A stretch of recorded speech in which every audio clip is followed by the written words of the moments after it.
Check,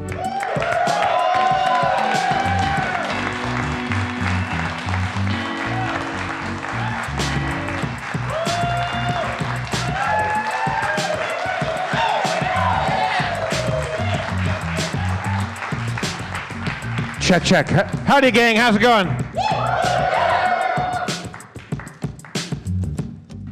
Thank you. Give me a moment while I plug in.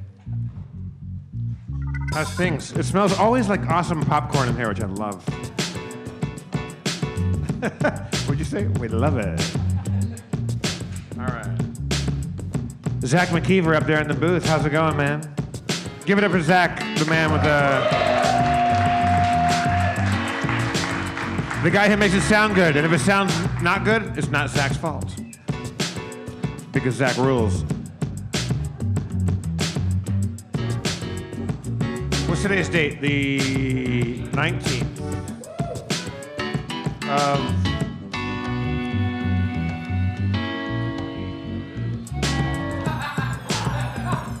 From nearby downtown Los Angeles, Harmontown is now in session.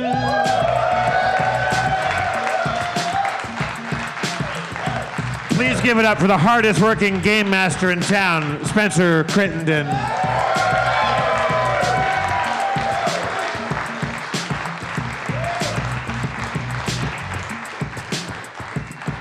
And the mayor of Harmontown, Mr. Dan Harmon.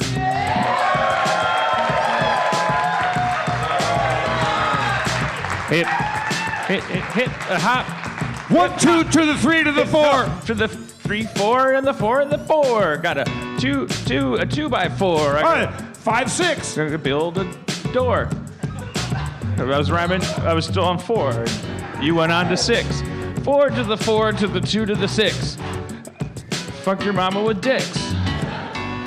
7, 8. Ain't no hate when I'm fucking your mom. My name's fucking Tom. Like to fuck her hard. Yard. I always rhyme hard with yard. Fucking your mom hard. Fuck her in the front yard. I'm gonna fuck her in the street. The fucking mamas can't be beat. Fuck your mama on the surface of the sun. Fucking mama's his job number 1. Everybody's mama needs me to fuck them. 1 to the 10. Fucked your mama. All right, I was gonna say phlegm, and then I was like, it's gonna get gross, and You kind of phoned that one in, Dan. I got to be honest with you. Yeah, well, but couldn't you see I was trying not to? Don't you? And let's make the theme of the show gratitude, because it's Thanksgiving. Aren't you thankful to me? You could see on my face, he's not enjoying this, and then you think like it's probably why it's not very entertaining. But then the last thought should be, yeah, but look at him go. Look at him. Look at him. Look at that sense of obligation on his face. I'm so fortunate to have a guy in his life that thinks he owes me something. You kind of phoned in the baby kicky dance too. It was kind of a half baby kicky. Well, I honestly, I gotta be honest. I'm not in a bad mood or anything. I'm a little exhausted. Because we just finished season 3 of Harmon Quest. Yeah. That's why. Oh damn. Spencer, Hashtag treasure season. Yeah, we got no treasure. No, you got some. We got a little treasure. I think I got some treasure. This is going to be a fucking awesome season because Spencer fucking did all the hard work and all we did was just goof off. And the guests were amazing. It's going to be good. Have you been moved backward? I've been, every week, I've been withdrawing 1 inch. Are you trying to get out of the show? Yeah. Are you trying to escape? One of these days, I'll just I'll be announced and I'll just walk in and then walk out. Yeah. And take my place. Yeah. You're further afield than you normally are. Yeah. You want me to upstage myself? No, we don't need nothing from nobody. But I can't. We're just I'm sure there's a rhyme to the reason. I'm sure. And a reason for the season. I'm sure the president's committed treason. I'm sure diseases cause lesions.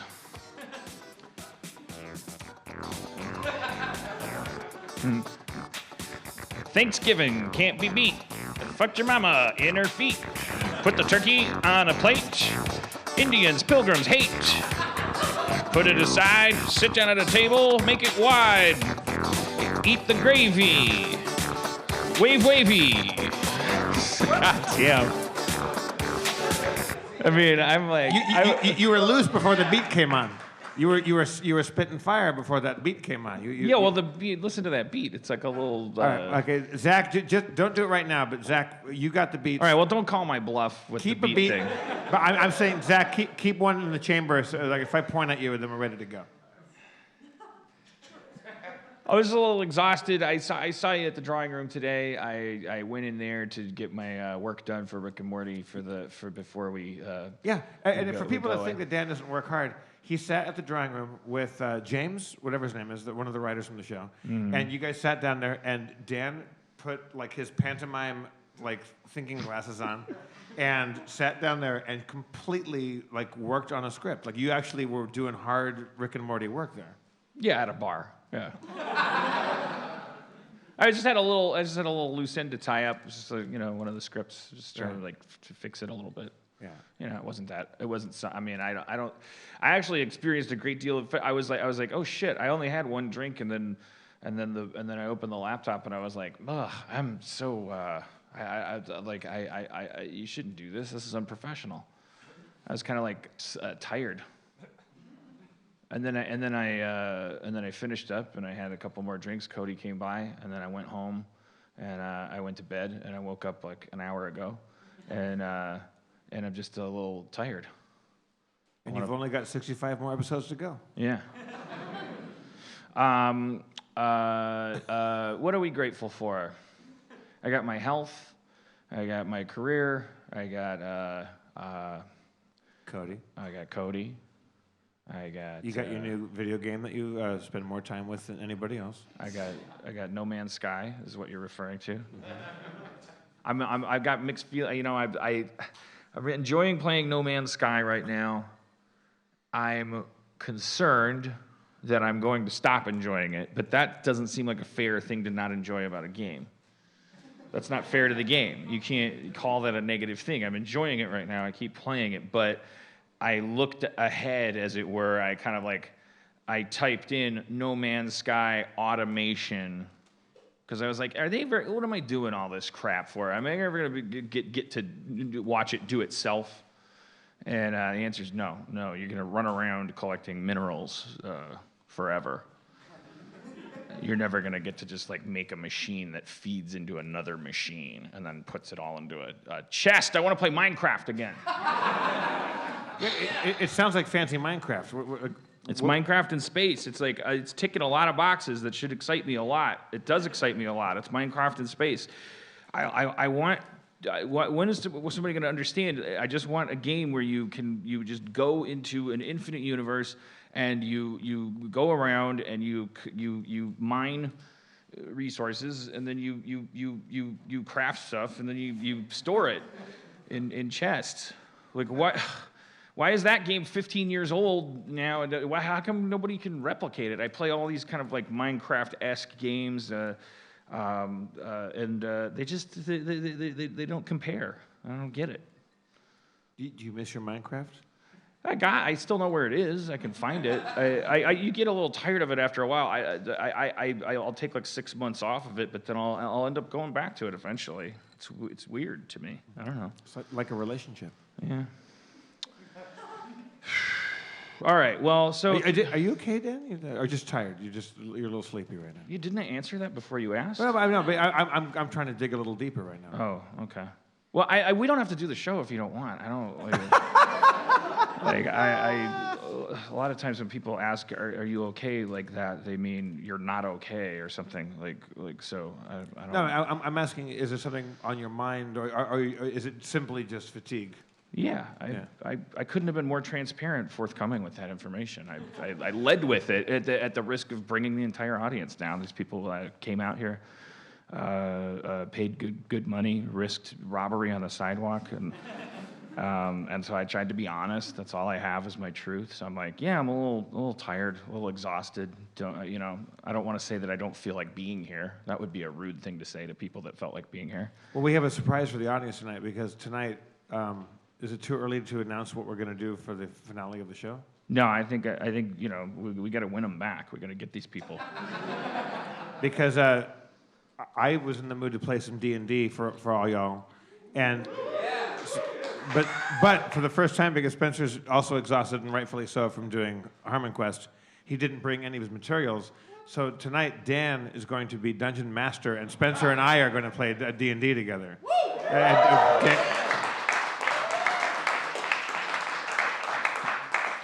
Do you think you got what it takes right now to be a Dungeon Master? Yeah. Let's do it. Let's do it now. Let's just start it off. All right. Oh shit.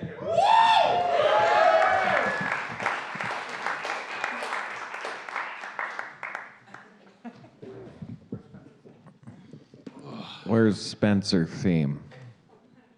I just wanted to sit down. Yeah. Is this how you usually keep the microphone? Oh yeah. What do you mean? Is it like it's like are you taller than me? I'm Huncher. You're like that? I'm kind of doing that, yeah. Don't you ever want it to be a little lower? I do. That's why I bend it down lower. Right. Right? You poor little thing. No. It's This is a silly way to have a mic. It's blocking half your face. That's what I like about it. Huh. You know what I got going on back there most of the time? Hard on? Ants. AIDS. Ants. Ants. Yeah. Yeah. He's got a little bit of AIDS back there. Spencer, what are you grateful for? Oh, I'm grateful for friends and fun and food. Yeah. Oh, food. Oh, man, you guys, holy shit. We were in New York. I got this banana pudding at this place called Magnolia Bakery. It was so good. I went back. I bought 2 more banana puddings. It was so good. I went back home. There was a Magnolia Bakery in L.A., and I went back and got some more. It was so good. Yeah. And in the all of the dressing rooms at the Harmon Quest shoot, there was a note on our table that said, "Look in the fridge." Yeah. And there was 2 banana puddings, and one for me, one for Church. Maybe there was 2 in every fridge. I don't know. There was 2 and they were all for too. Jeff and Church. Yeah. and it said, "This banana pudding is from Spencer." Yeah. That was very sweet of you. Oh, and that shit was good. It's so good. And you can make it yourself because I have the recipe. Next Harmontown, I want you to bring enough banana pudding for everybody. All right, that's easy enough. All right, what kind of characters are you interested in portraying today, gentlemen? What does Jeff want? You're the game master, Dan. Like, what kind of realm do you want to put us in? Like, is this a fantasy realm like a la Pathfinder D&D? Yes. Okay. And yeah, Spencer, what kind of class? Do you want dice, or it's going to freestyle? I could use a couple dice, but did anybody bring any dice, by the way? No. See, in the old days, our fans all had dice. In the old days. Yeah, I mean, I'll just roll them in my mind. That's fair. It's my favorite James Taylor song. I'll be rolling in my mind. That's Billy Ocean. You've got dice that I'm rolling in my mind. 20 sides of booty. 20 sides of booty? Every side I'd 20 like to sides find. Of booty? Yep. Oh, you got dice? For real? Bring them up, sir. Now we're talking. Oh, shit. Oh, thank you, sir. What's your name? Greg, everybody. Greg, the dice donor. Oh, shit. Greg, have a seat for a moment, Greg. Greg, let's meet you for a moment. Are you a long-time Harmontown do you come here a lot? No, this is my first time here. Your first time here? Oh, shit. It's not my first Harmontown though. And you had the prescience to bring a sack full of dice. It's in my backpack. Really? Yeah. Fantastic. Are you a game master or just a game player? Just a game player. What do you play? Mostly Pathfinder. We just started a 5th edition game with some of my friends, and I'm going to join a Wednesday game, like, coming up next week. Nice. Damn. It's fun. Fantastic. Greg, was it? Yeah. Where are you from? Santa Monica, actually. Santa Monica. Yeah. Should we keep Greg up here and play along with us? Like, in case yeah. I mean, we're using your lumber right now. We should keep you up here. Dan, how do you want to start this off? Do you need anything from us? Greg, what kind of character? It's Greg? Yeah, it's Greg. What kind of character do you like to play, or would you like to play? I could be a cleric. Okay, done. Fantastic. Damn. What do you want to be, Jeff? Jeff? I never do this. I want to go. I've never done this like a straight up fighter. I want to be like a warrior. All right. Spencer. Can I be a thief? Yes. Yay. Be a what? A rogue. Oh, yeah. Oh, yeah. Bone weevil stack. Right.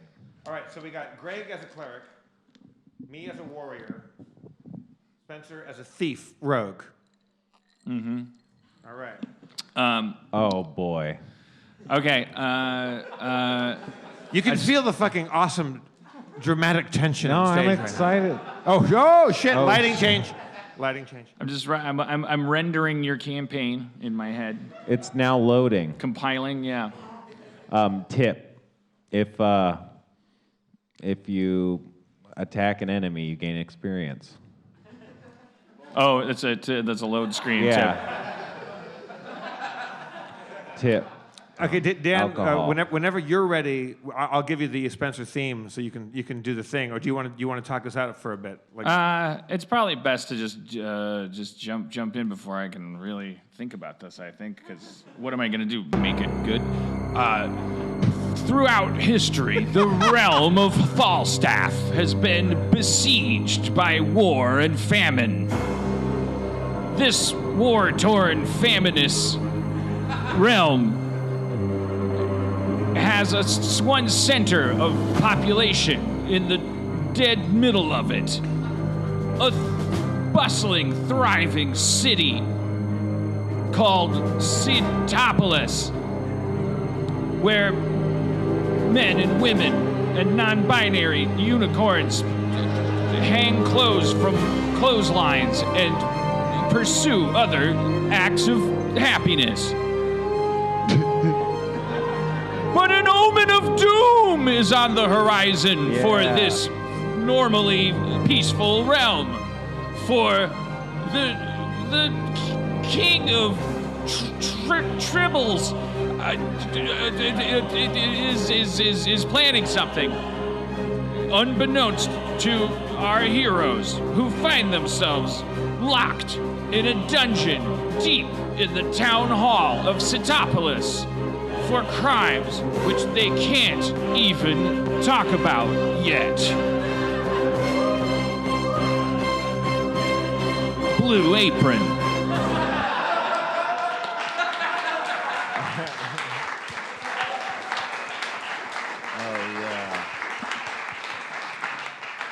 Okay, yeah. So basically, you guys you're in this jail cell. There's like bars and stuff. It's like so many bars. It's like so jaily. How many bars? Oh man.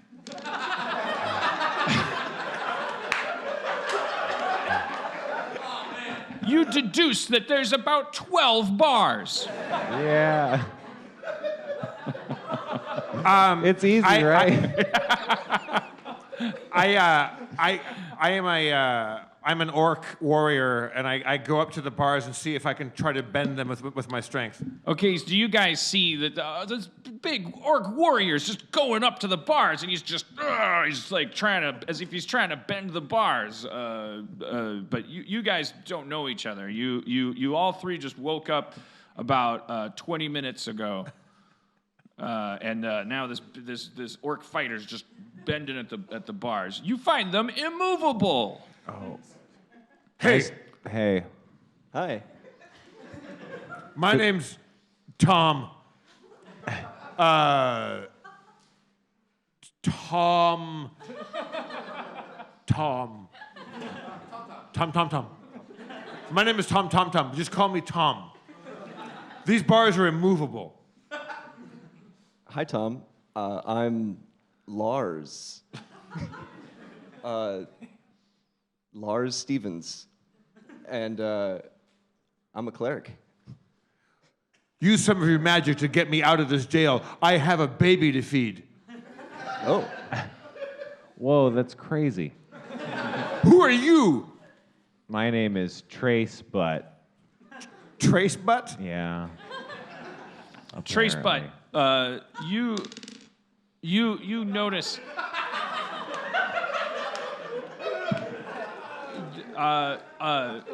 With your as you're kind of casing the jail cell with your thief casing instincts, you see at the bottom of every other one of the bars is a tiny rune. At the bottom of these bars are runes. This thief guy says that. Can I use my knowledge of magics to determine if they're magical runes? Waving your arms in a magical manner. You bring. Oh man, you detect so much. These are standard runes from the Magic Guild that lords over this realm's magic activities. They're basically like just sort of containment runes. So basically, like this is a jail cell for people, whether they're magic or not. It's pretty standard runes. Like if you were to try to turn invisible in here, it would either not let you, or it would alert somebody, or maybe in a pool when you try to pee, and it would like stain you. Yeah. All you know is that it's secure. They're security runes. That's no good. You guys saw this cleric. He's like, he's like scrutinizing these runes. Oh man, what are you doing? We can't use magic to get out of here, I think. Or if we do, it'll alert the guards. Okay. I can try, though. Well, what do these locks look like? Sorry, what? What do the locks look like on the door? Man. You look like a thief. You can pick a lock, right? I've seen some locks. The locks look like nothing to you because they lock from the other side. Damn, clever. Yeah. Being a thief, you've been in jail cells before, and I've been in jail cells before. You're pretty. You think looking for even just looking at the back of this lock, like the casing for it, you kind of know it's pretty heavy duty stuff. It's like anti-thief lock. This is my worst enemy. Hey, quit looking at that lock, thief. Okay. Okay, this guy comes over. He's got fox pelts all over his shoulders. He's got a wooden crown that's blood-stained. He's wearing spectacles. One of the lenses in his spectacles is dark green. The other is no glass at all. There's just a hole there. He is wearing high-heeled shoes and carrying two swords. And he's got a key ring on his belt. And gravy all over his chin. He gives you a very intimidating look, and you remember once he looks at you, as your memory comes back, that this is the guy that sentenced you. His name is Judge Doom. Oh no! Don't look at that lock, you thief, or I'll put you in a cell that you'll never get out of. What? Why? What cell?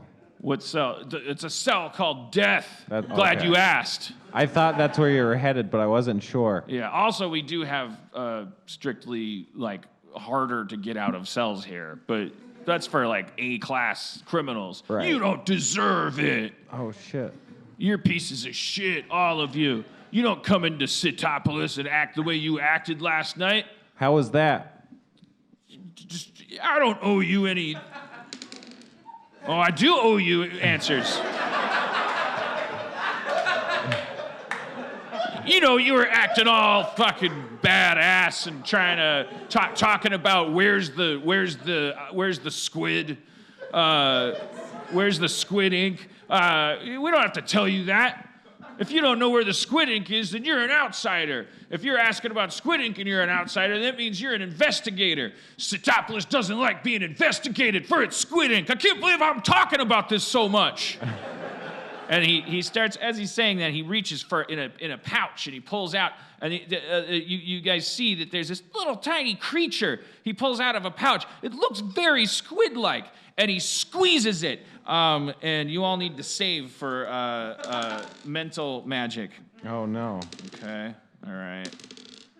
Okay. A trace butt? Yeah.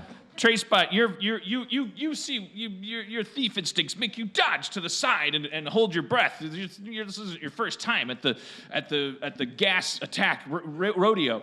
But Tom, and what was Lars. Both of you guys you inhale this like weird, greasy, inky cloud of gas. Your minds are like you can't control your thoughts anymore.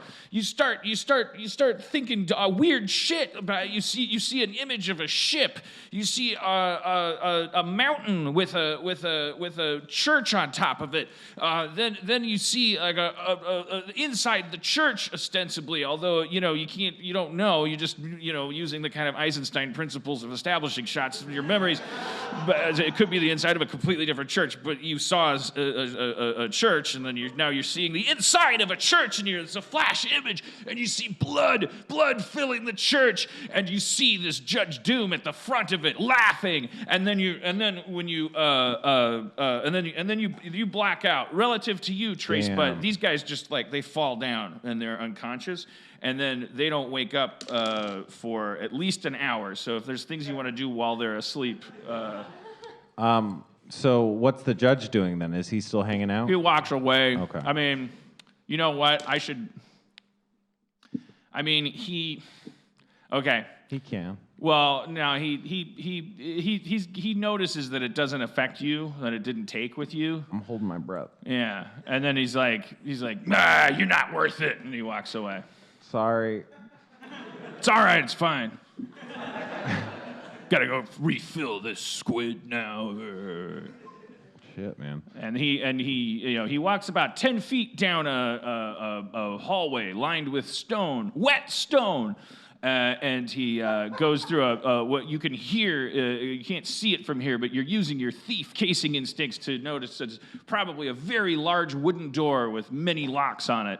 All of them remaining unlocked, but you can just hear the clanging, and your thief ears are going like, right. There's a lot of fucking locks on that door. And I'm trying to count his steps too to right. the distances. You put him you put that door at about 30 feet away from the Hell yeah. cell door, just around a kind of jagged corner, as if there's so all you know is that there's a hallway, and then it comes around, and then there's this cell. There's no cells next to it, and then there's that hallway that would it ends at a dead end, like right out in front of your cell. Mm-hmm. There's a table there with candles on it.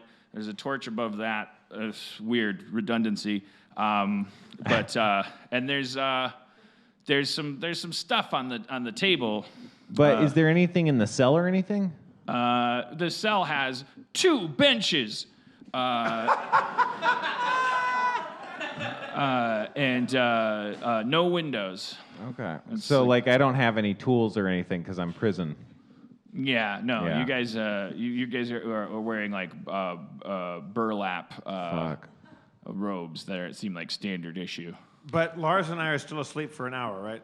Yeah. So you did all that to do. I figure an hour is a long time for a thief. So if there's anything else you want to know, I can't really try and pick the lock with my hands. I'd assume that would be crazy. You can, you try to. Well, what if have we revealed what races we are? I'm an orc warrior. I'm an elf. Can I be a warforged, a robot man? Okay. You do that. How does this? Do I sound like a robot? Yeah. Okay.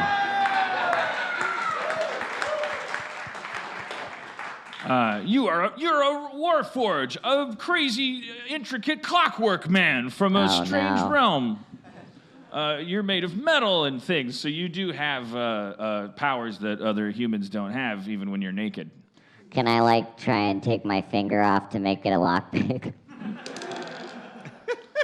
You do that, and you successfully are functioning, but you're unable to pick this lock with your finger lockpick. Damn. Only for the time being, though. It's right. It's just a failure in that sense. The door immediately, as soon as you start even looking at that lock, let alone picking at it, that door opens again. And Judge Doom comes back, and he goes like, "What the hell are you doing? I told you the first time not to fuck with that lock." Oh yeah, no, I'm not. Yeah,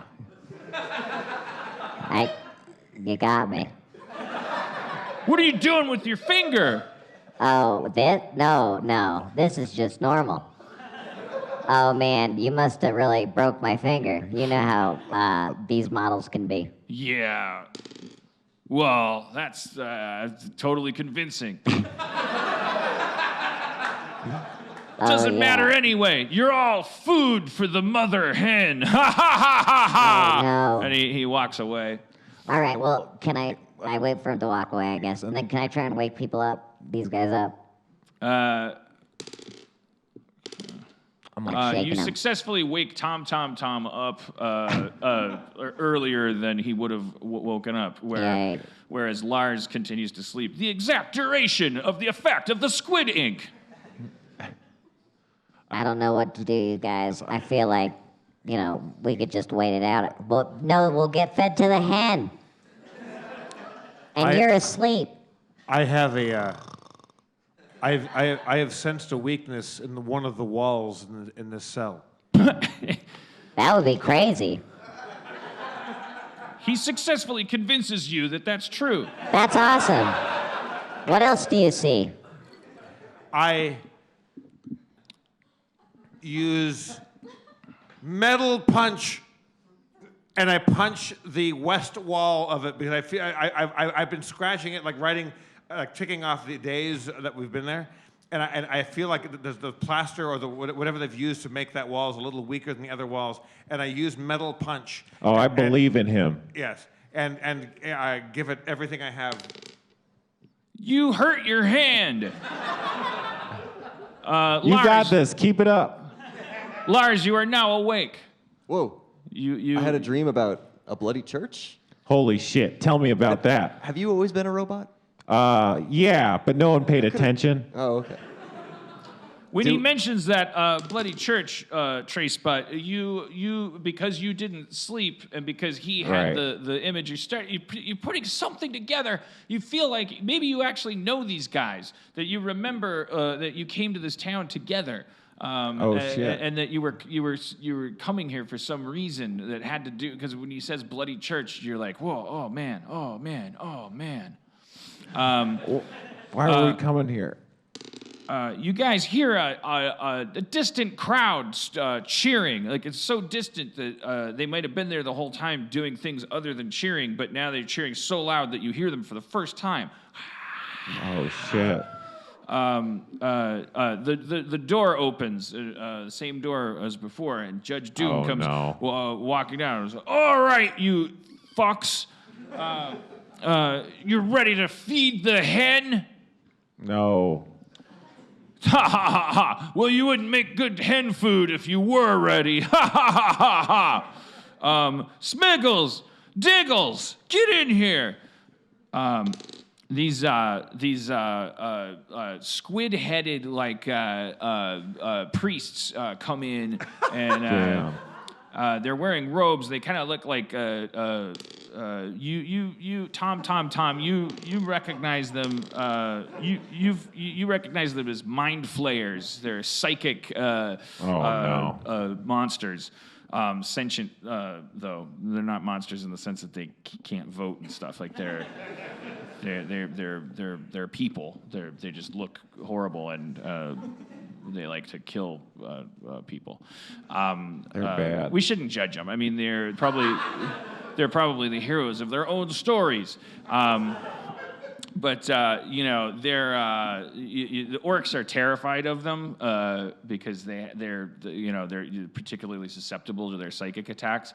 But you're not operating at a penalty or anything like that. But they can fuck you up. So Judge Doom is like, "All right, fucks, it's time." And he nods at one of the Mind Flayer guys, and they gesture at the lock, and it clicks, and the cell door opens. It opens wide. Opens wide as a cell door can open. You're now in an open cell. What do you guys want to do? Should we run for it? I'll defer. Can we run for it?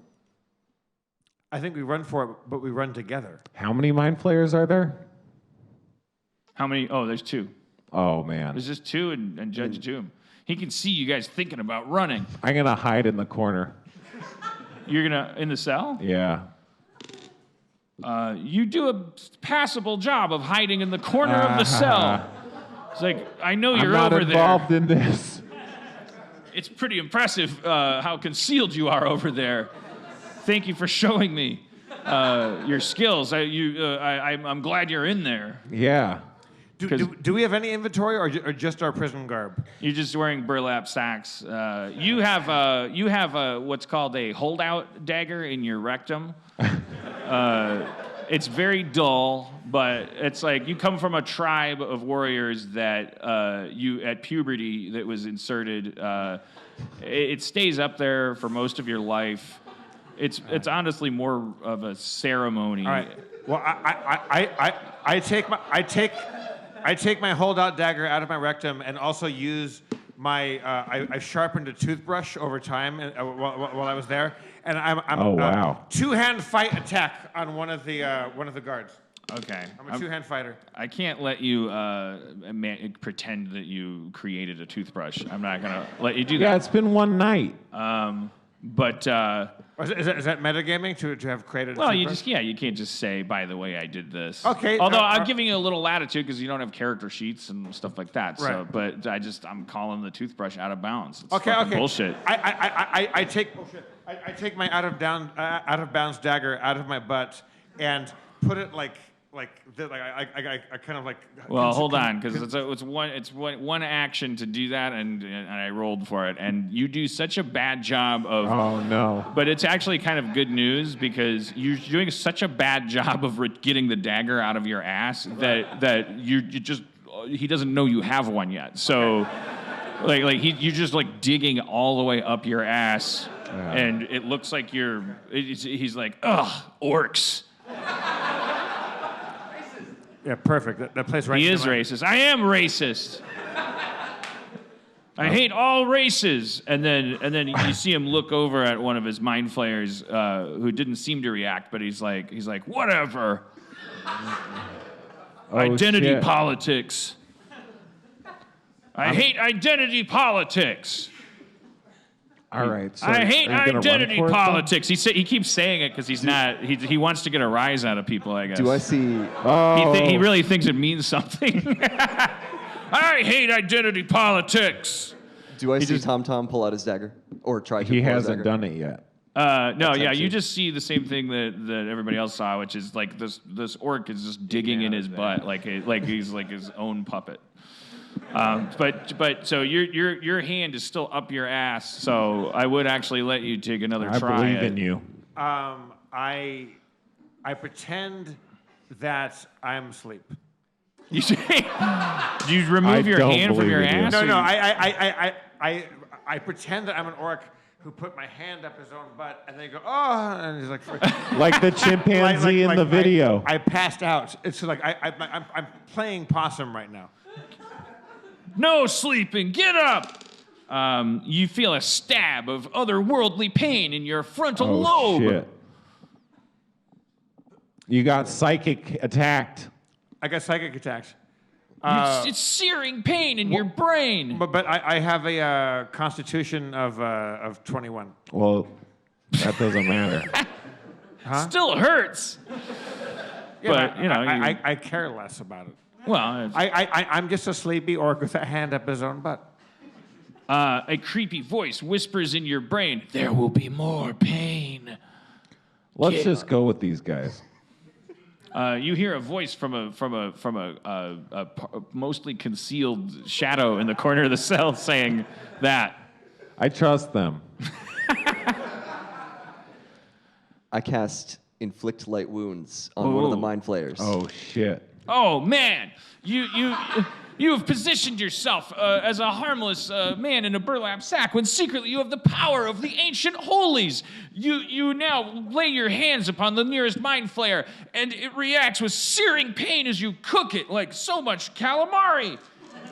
Doing... Yeah.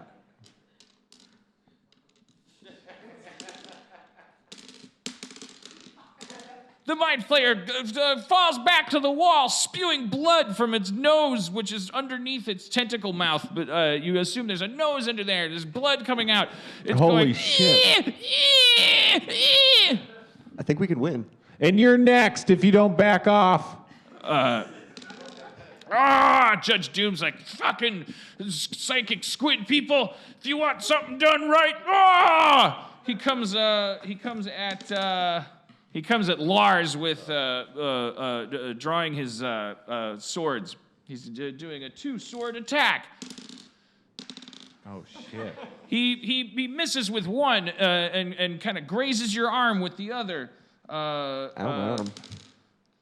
Doing a moderate amount of damage, just to your arm. So it's not that big a deal in the grand scheme, because it's like if your arm was a body, it would have been hit in its arm.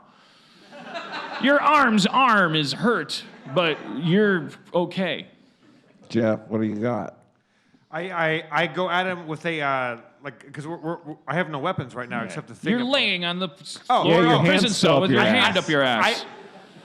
Do you want to roll dice to see if I successfully pull my? Sure, that's my what you want. weapon Oh out yeah, of my you butt? whip it out like a fucking like a Kleenex out of a box. So I take out my secret poop weapon and describe it for me. What am I It's looking a at? short, rather blunt, 4.5-inch ceremonial dagger that was inserted into your asshole when you turned 12 in your orc village. It was sharper back then, but it was never so sharp that it tore flesh. So it's really like it's a weapon that is mostly used by the elders of your tribe to terrorize the children, because adolescent orcs are very difficult to manage. So they have these rituals that they use to focus your aggression on the outside world. Well, I use weapon focus and throw it at the what's his name? Judge Doom? Judge Doom. Okay. I will tell you that he will make a worse target because, again, this is a very blunt knife.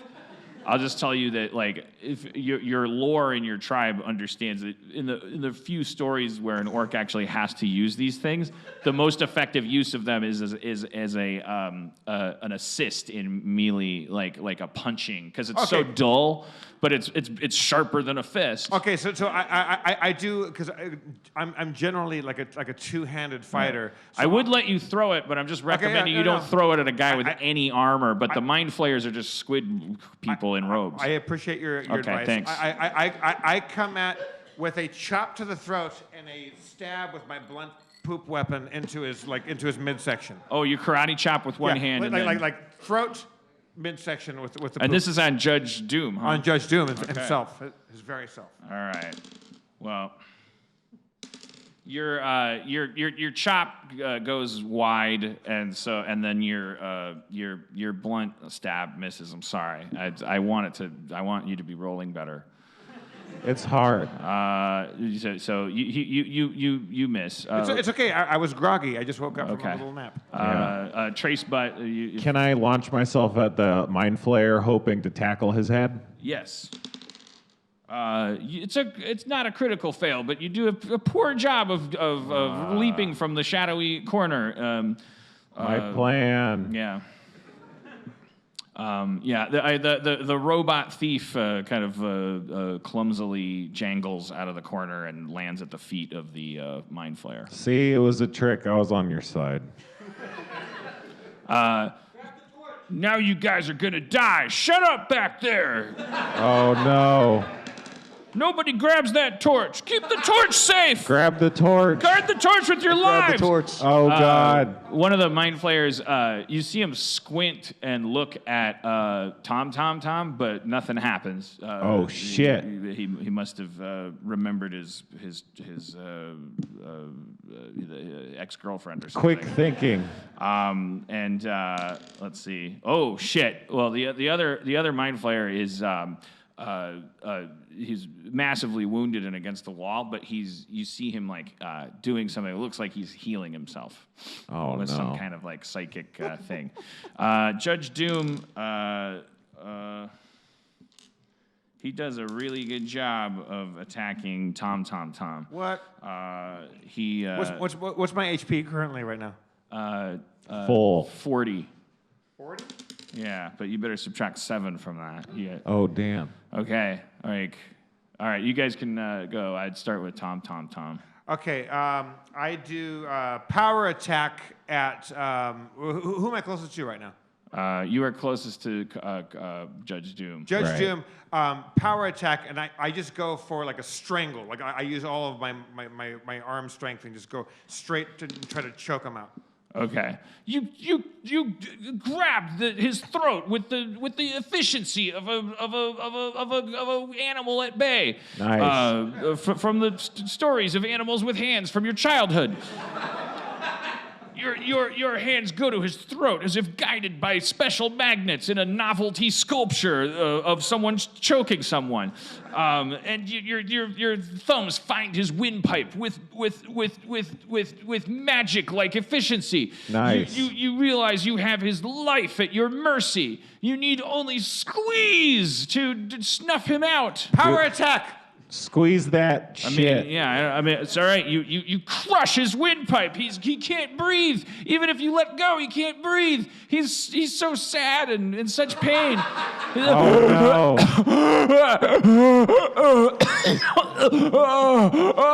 no.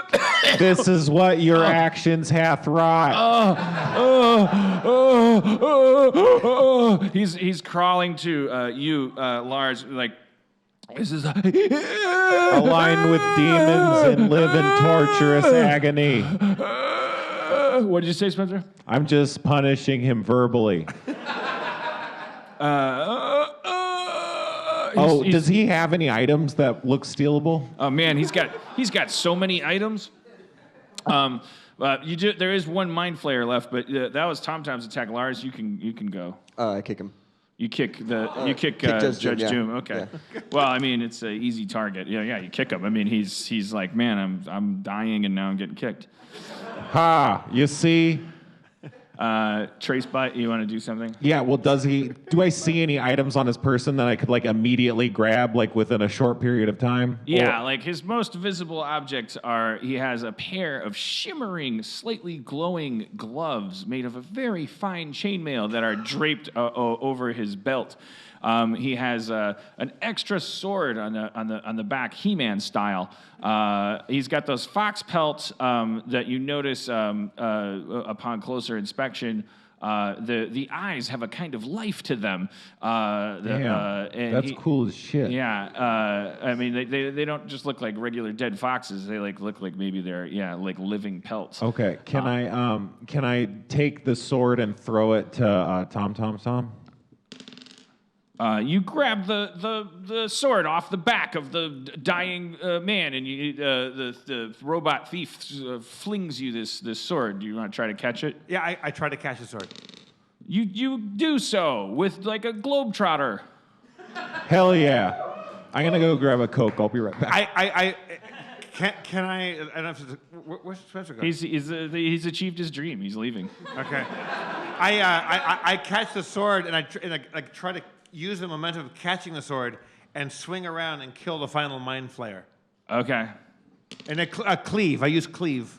It's a critical hit! Yeah!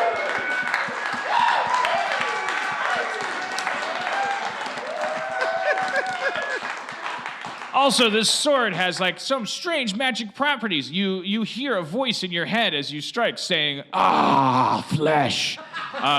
And there's like the wound that you cause as you cleave the other mind flayer in half at his hips.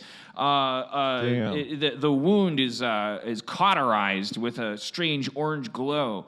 But it's not a healthy thing because it starts to eat the flesh away. The body continues to start disintegrating in both halves as you watch it. You'd still have time to grab any like his robes, but he's slowly just disappearing. So have we vanquished everybody inside this room right now? Yeah, you've got a the other mind flayer is like injured, he was healing himself. So he's at a disadvantage.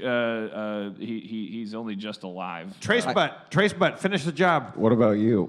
Lars. I cast Scorching Ray at the last Mind Flayer. Well, what's your god? In a good way. Can we not talk religion? It's like politics. Linking your thumbs together and fanning your fingers out in a manual display of symbolness. Flames shoot from your fingertips in a fan-like pattern, dancing through the air and connecting with the face and genitals of the Mind Flayer. He shrieks in agony through all of your brains, trying as hard as he can to hurt you with his thoughts. But all he successfully does is share with you what he's thinking as he dies, which is, oh, God, Daphne, oh, why was I such a dick? I was gaslighting. That's what they call gaslighting, is what I was doing to her. And he dies. Damn. Nice job, guys. I loot the bodies. You find yourselves wondering, what was that relationship about? Lies. I feel kind of bad. Yeah. Okay. So yeah, I mean, he's technically alive, the Judge Doom, but he's not. He's not gonna finish him off. He's not gonna continue living, and he can barely speak. He's turning purple. He's dying. I walk up to him and say, "What did you have against us in the first place?" I give him a pen and paper.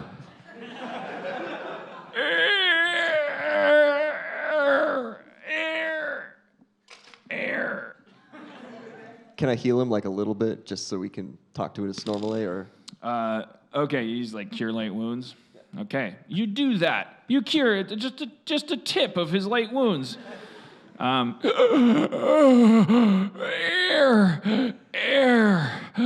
That's what I was saying. I was saying air because I couldn't breathe. Right. But what did you have against us in the first place? I try and grapple him, I guess.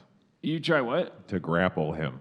Oh, you grapple him. Okay. I mean, you've got him secured. He's not gonna. Great. You did a good job of. He focused his healing on his trachea so that he could speak. Okay. But he's like you've even done a kind of cruel thing where he's able to draw in like 5% less oxygen with each breath that it will take in totality to keep him alive. So he's like still in a perpetual state of suffocation.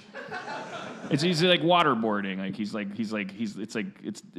It would be called simulated death, but he's actually dying. You're torturing him. He's tortured. Are we the bad guys? No, we're good. I think he's been. Well, I mean, I'm not. I can't judge. I'm a dungeon master, you know. But I don't think anyone that imprisons somebody without due process is a very good person. Truly, anyone who allies with mind flayers needs to be killed. And he did call you fuck faces and stuff. Like he was mean, you know. He didn't tell you why you were here. Oh God, I want to die, but I don't want to live. I poke out his eye. What? I poke out his eye. Ah! The robot pokes out his eye with his metal finger. Ah! Ah! Ah! Please stop. Please don't torture me anymore. I hate dying in pain. If you're gonna kill me, please kill me. If you're not gonna kill me, please heal me more so I can live. I pick him up by the ankle and hold him upside down and look. I'm trying to get him like eye to eye, but my arm isn't long enough. So like I keep scooting my hand up. It's like I have him by the belt now. He's upside down, but I have him by the belt. So now he's upside down, and we're eye to eye. And I say, "Where is the squid ink?"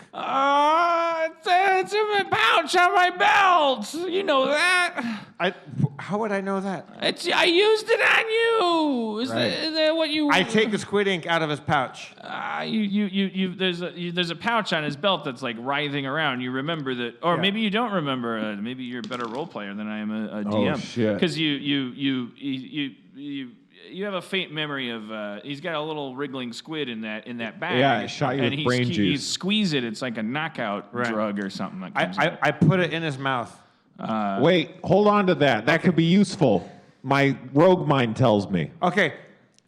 Good thinking, Trace Butt. I give Trace Butt the pouch of squid ink. Oh, thanks. You now have a squid ink of knockout. A baby squid of knockout. I guess I grab his keys. You grab his keys. Is there anything on that desk that's relevant? The desk contains 6 candles, 2 hats, and a drawer. Take these hats. One hat is like a tall hat, like a 2-foot tall hat. I take off, what's his name? Judge Doom? No, I take off Judge Doom's outfit. Like I'm going to like dress up like him to sneak out. But then I just go, you know what? It's just funnier if I leave him naked. And I light his clothes on fire. So he's now just naked. You could have had him be naked and also take his clothes. Yeah, but I don't want to, they don't fit. Okay, so he's really sad because he's naked now, and he's still, again, he's dying the whole time. Mm-hmm. It's like a horrible death. I give him 2 good berries. Well, thank you. And then I smash him in the head and kill him. Where'd you get good berries? Up my butt. They were in the. Oh God. They were in the secret compartment in the hilt of the anal dagger. Yeah. Yeah. That's some good thinking. No, it is. It's like a beautiful. I'll tell you, the ritual that is Orc Village practices. In its roots, it's actually a really wonderful thing, but it's just become so corrupted, and it's just about oppression. Right. Like it's really just about scaring kids. Are there other prisoners in this jail cell? No. Let's make tracks. What's that? Let's get out of here. Oh, the robot says, "Let's get out of here." Yeah. So we look for the exit. You guys took those hats. Okay. Yeah, we got 2 I took hats. the hats. Okay. I take the 7 candles too, just to keep the 7 squid. candles. Okay. The candles are in your orc sack. Or no, you don't have an orc sack. You just scoop them up in your arms, and they kind of go out and burn you with wax. But you're holding 6 candles. Hell yeah. All right, you guys head around that hallway, and there's a 8-foot tall, 4-foot wide giant door with 6 locks on it, but all of them are unfastened. Oh hell yeah! This is our lucky day. Yeah. Let's continue onward. Trace Butt goes to the door. You open it. Yeah. He opens the door. Oh, I should have listened. Behind the door is a room. It's white, with white walls and a white ceiling. There's a hole in the ceiling that's a square. Below the square is a beechwood table, finely polished, containing all of your items in 3 separate piles, one for each of you, Hell each yeah. labeled with your name. It's all your stuff. And beyond that, there's a door in the north wall that's oozing with green slime. Oh shit! It's got a little doorway, a little peeky hatch in it. There's the room is lit by daylight. That's a skylight above the door. Nice. All right, well, let's get our stuff. Yeah, we all pick up our items. Okay, you pick up all your items. You have them all. I stand on top of the beechwood table and say, Lars, Trace Butt, stand on my shoulders. You get on top and climb out, and I will use my own strength to get myself out. Here, I'll be on the bottom because I'm the most sturdy. I'll lock my joints. All right, so I get on top of Trace Butt. Lars, you want to climb on top of me? Yeah, I climb up to the top, and can I reach the hole? You can, if you're on top of Tom, is that you're climbing on top of it? Yeah, you can reach the hole. There's sand above it. It's like a hole to a beach. Is it big enough for me to fit through? Oh yeah, it's like a 3-foot square hole. Oh, I climb up and look for a rope to hand down to my friends. Okay, you pull yourself up with cleric-like agility. It's a sunlit beach. It's actually quite beautiful. There's an ocean. It's a crystal clear blue ocean. You pull yourself up. You hear seagulls and a strange distant sound that you've never heard before. In the distance, like it's just a strange kind of like humming or something. There's a big forest and a road made of pebbles. Is there? By the way, that's how they make all roads. You remember, like it's usually some form of pebble refinement. You're looking for like a rope or something? Is that what if there's no rope. Do we have ropes in our stuff? Say what? Do we have ropes in our stuff? You each have 50 feet of rope, because everyone does, yeah. Classic. Yeah. I throw you the rope. Okay, Robot throws a rope up. I find a tree to tie it around. We'll just hold it.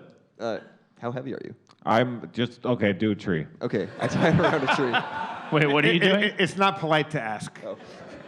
What are you having the cleric pull you up? Or is that... He's looking for a tree to tie the rope around. Right, yeah, you should probably find a tree. You're made of metal. Or like a big rock. All right, so I'm on top of Trace Butt, so I climb up the rope.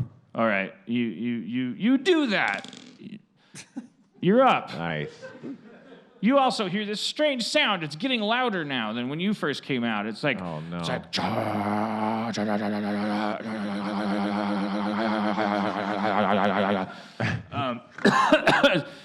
So you both manage to find a rock. You secure the rope to it, and you pull Trace Butt up. Hell yeah! The sound keeps coming. Oh, you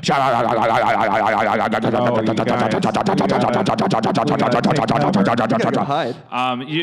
When you're finally able to pinpoint the source of the sound, you look and you see the strangest sight. It's like a giant dragonfly made of armor and glass, but its wings are not wings at all. They're like javelins that are rotating around. It's a helicopter. Oh no! Your memories come flooding back to you when you see it. The three of you met in Vietnam. Oh no! You're having flashbacks. You're remembering what happened to you. You were part of an experimental drug torture operation adopted by the Viet Cong, financed by the Soviet Union. You were prisoners of war, and you were these things were dripped into your eyeballs, and that's the last thing you remember. But you now realize that your Captain Danderpants is in the helicopter, and your pilot Murdoch is at the stick. They're lowering a ladder down. Get up here, you candy asses! Come on, get up! Let's do it. You guys run to the ladder. You start climbing up it. You hear Captain Dandypants going, "What the fuck happened to you? What the fuck? You're a robot? What the fuck?" Oh, I don't know. I guess. Lars, sense motive. You have magic, like the detect magic. I detect magic on the helicopter. Yeah, it's weird because you feel like you've had this whole life as a cleric and that you don't know what a helicopter is, but you have more memories from a life where you know what a helicopter is. You have more of a relationship with that identity, this soldier from Vietnam. But I can detect magic still. Yeah, you can totally, and there's no magic on this helicopter. It's like technological. Oh shit! But you feel the Lars part of you kind of receding, almost as if it requires you to believe it's real in order to be real. But it's like currently still pretty real because you just spent all this time in this jail cell. But you also see this look on Captain Dandypants' face. He's looking at you guys like he's actually deeply unsettled. He recognizes your faces, but he's like he did not expect to see what he's seeing. What happened to us down there? That's what I was going to ask you. Get in this goddamn helicopter. Come on, we can talk about it when we get to the DMT. See, the drop zone. Come on, you sons of bitches! Don't fucking judge my lack of Vietnam jargon. I was fighting. Let me finish. I was in Marine boots when your mama's diapers were titty fucking your dad's cum. I don't want to hear your shit. It's hard to be a supervisor of soldiers like you. It makes your mind slip. It's been a strenuous war. This country's fighting itself more than it's fighting the enemy. We don't even know. I'm all fucked up. I got one job I focus on so I can get through the day without putting a gun in my mouth. Take care of my boys. And you're the hardest boys I ever had to take care of, and I love the fuck out of you, but what the fuck happened to you? You got turned into a robot? Get in the helicopter. Come on, Murdoch, go. Murdoch's going like, shit, fuck, yeah, let's go. He's like, the helicopter starts soaring. There's a strange roaring sound you hear to your right. You see a huge swarm of baby dragons is coming out of a palm tree. Oh no! The palm tree has there was a hinge on the giant palm tree, and a bunch of baby dragons came out of it. I turn over to Lars and Trace Butt and go, I think Captain Dandy Pants is on DMT right now. What? Fuck you! I heard that. Do you know how disrespectful it is to dismiss what we're doing over here as some kind of drug trip? Why don't you just relax? Like you're having a bad trip, man. Like you're freaking out. I'm having a bad trip. You're the one that looks like a fucking pig monster in weird armor. What the fuck happened to you, man? We don't know, or do we know?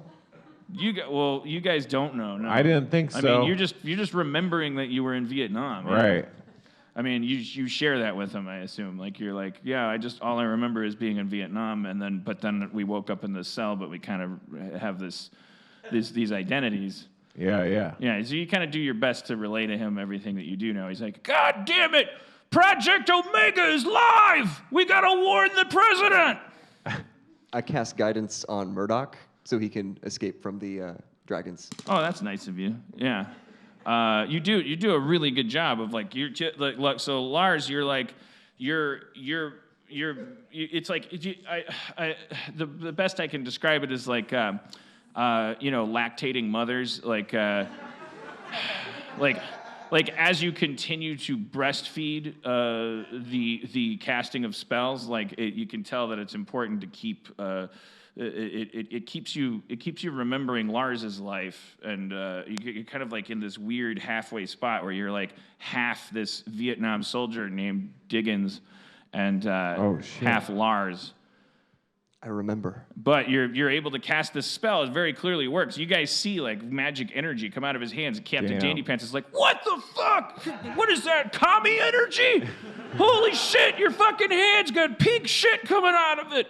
And but it clearly makes Murdoch a magnificent pilot, and he flies through these like canyons and is evading these baby dragons. Baby dragons! What the fuck? Captain Dandy Pants gets on a heavy machine gun. It's mounted in the back of the helicopter. You ever see baby dragons before? I haven't seen any shit like this since fucking North Korea. What the fuck's going on? If it fucking moves, then it's a commie. Fuck this shit. God damn it. I love America. I'm fucking going insane. I can't believe there's baby dragons in real life. Holy shit. I should have loved my children. What's Project Omega? We'll talk about it in the debrief. Stand down. Take that morphine. Or don't take it. It's addictive. I'll take it. Okay, he shoots the baby dragons, and the baby dragons kind of recede. That was kind of a strange thing. Like the baby dragon attack didn't seem very confident. So the helicopter's taking you over the. It doesn't look like Vietnam. It looks like Palm Beach, and it just takes you along the shoreline, and then it takes you to this. It looks like an American military base, circa 1970, and you land. Man, this is nuts, right? Do I ever seen this before? Do we? Lars, you remember you're still like floating halfway between like being Diggins and being Lars. You're like you can equally remember being born in this like little hamlet of in this like Middle Earth type realm where your parents were persecuted for being witches, and so you swore revenge, and you ran away, and you were raised by this weird coven of all women, like that were like super progressive and resented your maleness, but also knew that in a misogynistic world, their greatest weapon would be like a male, like kind of priest that they could send out on secret missions. So they did love you, but they were like in a weird, ironic kind of Judi Dench, James Bond relationship. They were like not intimate mothers to you, so it's crazy because you were raised by all like super powerful, confident women, but they were very like distant, like they didn't want to like attach to you as a person. So you're really kind of fucked up, but you're also like super powerful. Like you're really good at focusing what would have been your male rage and your misogyny into like these like powerful magic attacks, and like you hate yourself for having a penis. But it's like really effective, and you're able to climb walls, and you if you meditate for an hour, you can turn into a bat, and and it's also clear to you. It's like like that's your whole life, but then you also remember being Diggins. You're like you were born in New Hampshire. You came out when you were 13. It was 1963. That was not well received, and so you ran away from home. You went to New York. You started working at a diner. You lied about your age so you didn't have to get a work permit, and you worked at a bakery. And then the draft came along, and you actually volunteered because you're like fuck making cookies, and you wanted to do something meaningful with your life, and part of it is like proving that you're trying to you obviously can't you can't tell your fellow soldiers that you're gay, but you like inside you're like, I'm gonna fucking be a hero, I'm gonna save this country, if not for my future gay children, then at least for myself, like because I can't wait to like be at the be in this big dramatic like war and like come home alive, and then take my Purple Heart and be like, by the way, I'm a gay soldier. Like you're kind of looking forward to that, but you ended up getting assigned to this like weird special ops team because you're really good, because you have like this, you're not afraid of death. Because you're like, why do I even want to go home where people hate me for something I can't control? It's fucking gross. But you love America because you love freedom. But it's like so hypocritical. So you're like, I'm either going to die a hero. And you have a note sewn into your underwear that says, by the way, I died fucking gay. Fuck you, America. But you hope no one ever finds it, but you're like, fuck it, like I kind of like, it's a win-win. That's your catchphrase is it's a win-win. It's like that's your lock and load. You're like this guy you're the guy that like scrambles into the like booby-trapped holes with two guns, what's his name in Platoon, and you don't give a fuck, man. You're like, they call you the Weasel, and but it's like really affectionate because they're like, fuck, man, we got the Weasel, like. That's why we're gonna win. They don't have this guy, and so you actually feel a fraternity with your brothers here, Duke and Nuke. Duke, Nuke, and Diggins, like you guys used to be part of what they called the Fantastic Four, but like you guys went on this one mission with Lieutenant Hammer. And he got his arms blown off when he fell for the oldest trick in the book, baby carriage. Like, oh no! He's just like, sometimes this war is like coming home. And then he heard this baby crying, went up to the carriage, and fucking blew his arms off. And he was like, doing the whole thing where he's like, you hear this high pitched ringing in your ears while you're like watching him look. He's like, where are my arms? And it's like. And then he fell down, and then you held him, and you had to like overdose him on morphine and promise him that you won the war, and he fucking died, and that was in this weird kind of like pirate cove kind of town that you guys had been sent to off the coast of Vietnam.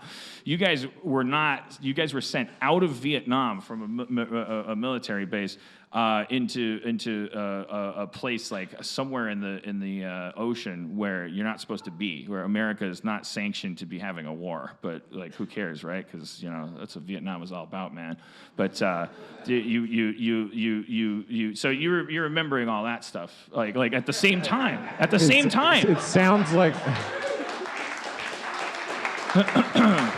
Yeah. You guys are on the tarmac. You're getting out of the helicopter, and like Captain Dandy Pants is like he's got this look on his face. He's like, gentlemen, and he's like looking at you. You can see there's fear in his eyes. He's like looking at you guys, and like he's looking you up and down, and he just doesn't fucking understand what's happening. Is it a Man in the High Castle situation? You asked that. Hey, you seen this show? Can I get another drink? I kind of talked for a while. I haven't seen that show, and neither has this guy. So I'm sure it's based on a book that was available back then, but I can't answer that question as your dungeon master. That's fine. Captain Dandy Pants goes, "Am I gonna have any trouble from you, gentlemen?" He's really scared. I think I need to sit down. That's a lot to process. Okay. Well, yeah, I think you need to be sat down. I just want to make sure this isn't some kind of trick or something. Name, rank, and serial number. Tell me you are who I think you are. Before I take you into the bunker, because you could be like Terminators or something. My name is Tom Duke Thompson. First Sergeant, Marine. Tell me what happened to us at the Battle of Lumpy Bratwurst. Sir, we got our asses kicked at the Battle of Lumpy Bratwurst, sir. We're surrounded by a shit pot of Chinese. Good to have you back, Duke.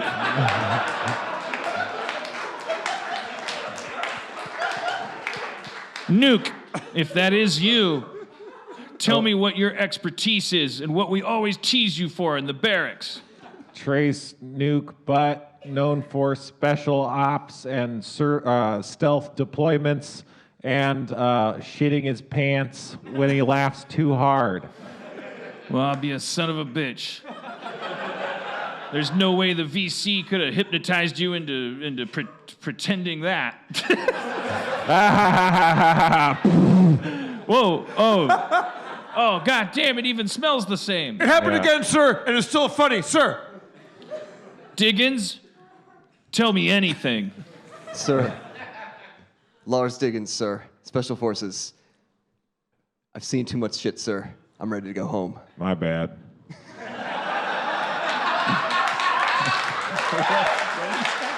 I didn't hear what you said. Oh. Oh my God. Technically, sir, we've all been in the shit just now. All right, well, you know what? If they've developed some ability to replicate your fucking personalities and that look in your fucking eyes, Diggins, then they deserve to win. Let's go see the commander. Code 310, open up the belly! What you thought were trees now reveal themselves to be half tree, half human Marines. Or are they just men in ghillie suits? You don't know. But if they are, they're like state of the fucking art. They look like costumes from Wizard of Oz or something. They look like trees, straight up trees. But they got faces and they got like ammunition and on their bandolier straps. You think to yourself, like, why would you go to the trouble of disguising a man as a tree and then put like fucking belts and shit on him? But then you think, hey, anything can be on a tree. What does a birdhouse like make people go, hey, why is there a house in that tree? It doesn't. It's like, what about a little kid? One of them has a kid up in his branches who doesn't seem to even understand that he's climbing a marine. They start moving, like, whereas before they moved, like, you didn't even notice them. They were just like, oh, of course there's 2 trees on this beach adjacent 1970s Marine base and a tropical Vietnam coast base. So they go over to these rocks and they touch the rocks, and these like panels open on them, and they're doing something. They nod at each other, and they press something at the same time, and this big giant door starts opening, and there's like a klaxon sound, and it's just this big door opens up, and there's a staircase going down, and Dandy Pants starts heading down. And the helicopter starts taking off. Murdoch goes like, "Hey, keep your cocks in your socks!" and he takes off. You too. Dandy Pants looks back at you and goes, "Gentlemen, we don't keep Lady Liberty's mouth open in this fucking cockstorm. Yeah, man. She's open wide for you. You gonna go down her throat or what? Come on."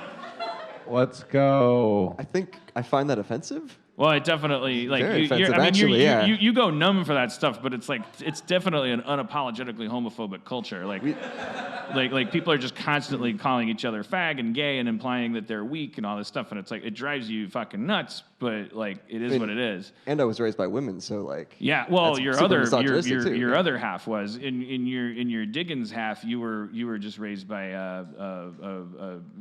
mom, pa, kind of like it was just a regular kind of. Like Norman Rockwell kind of upbringing. If it weren't for your gayness, it would have been a privileged life.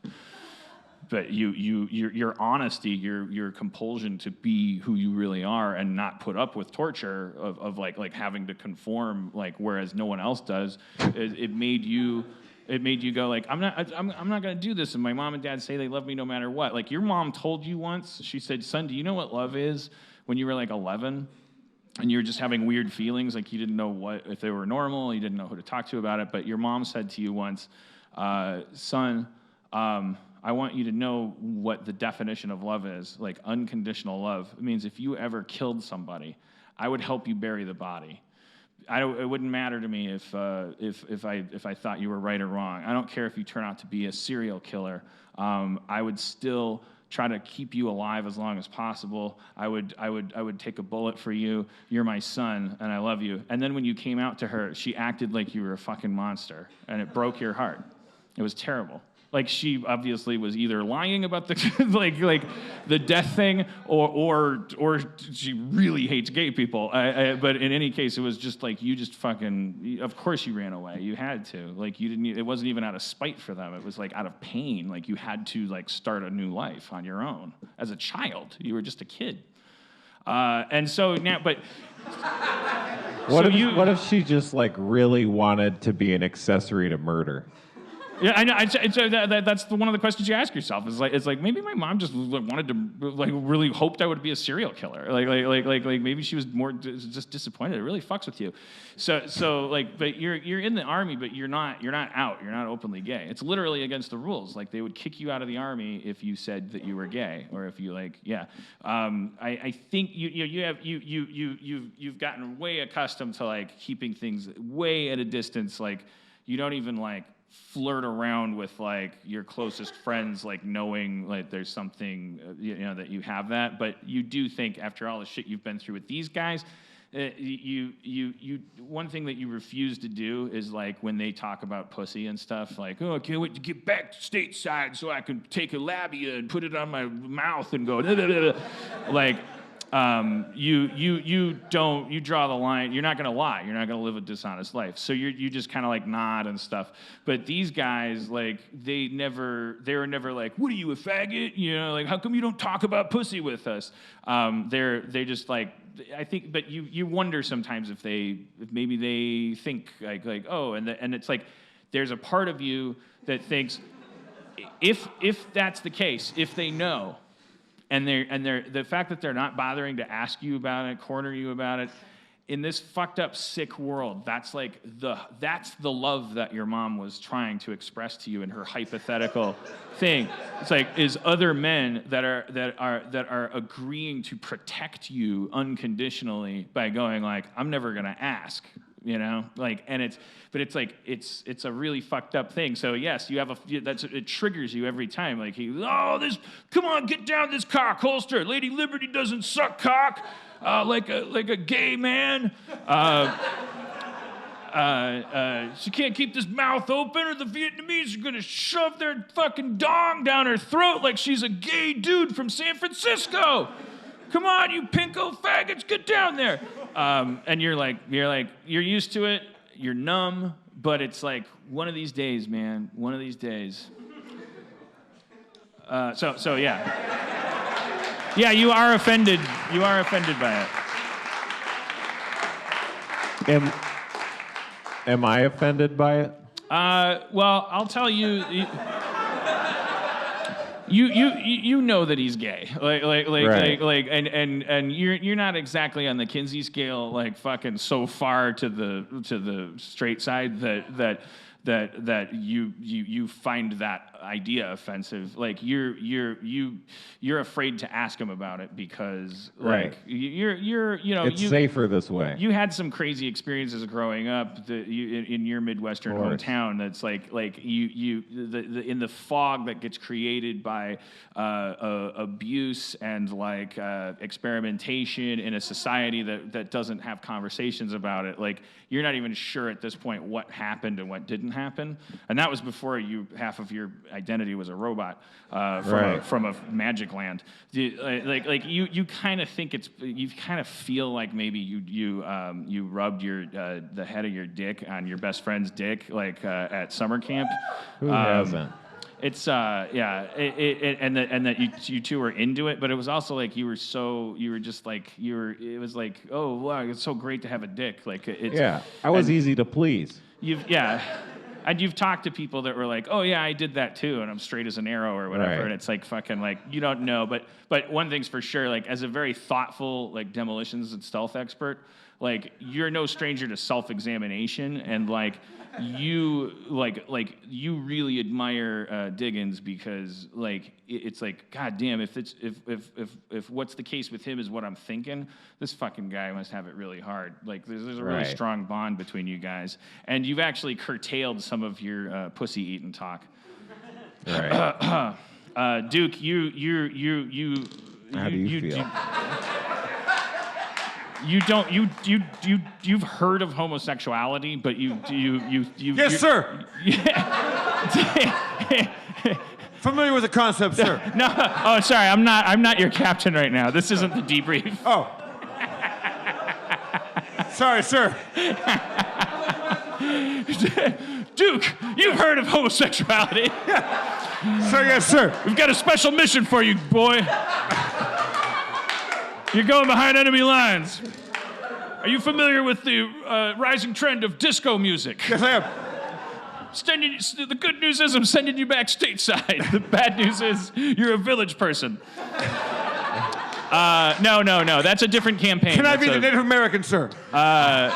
No, I was just going to let you know because I fleshed that out for these guys, that just in case you're wondering. Like, you're Duke, the Vietnam soldier, you just so you know, you don't know any of that stuff that I was just talking about. You're oblivious. You think that Lars Diggins is you think he's boyish, like you know, like he's a Boy Scout. That's why he doesn't like to talk about like clits and stuff. Yes, he seems very innocent. Yeah. Like you think you're very confident in your masculinity, and like you. Am I, sir?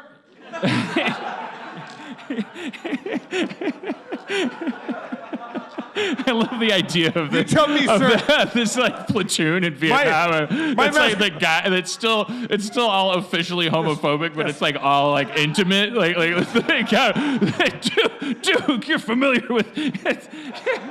Listen, my sense of masculinity is a moving target, sir. The goalpost keeps moving. All right. So, anyways, so you guys go down these stairs. They're familiar to you. Wait, yeah, sir. Are we back on Project Omega? Yeah. You're going down these stairs. This Project Omega's not. I mean, that's not what this is. But those hangar bay doors close behind you, and just before it would get pitch black, these like fluorescent lights like click on, and the stairwell goes down, really far down. Like, wow, what a lot of stairs. Like you can't help but imagine. Like, wait, when we get deployed, do we have to go up all these stairs?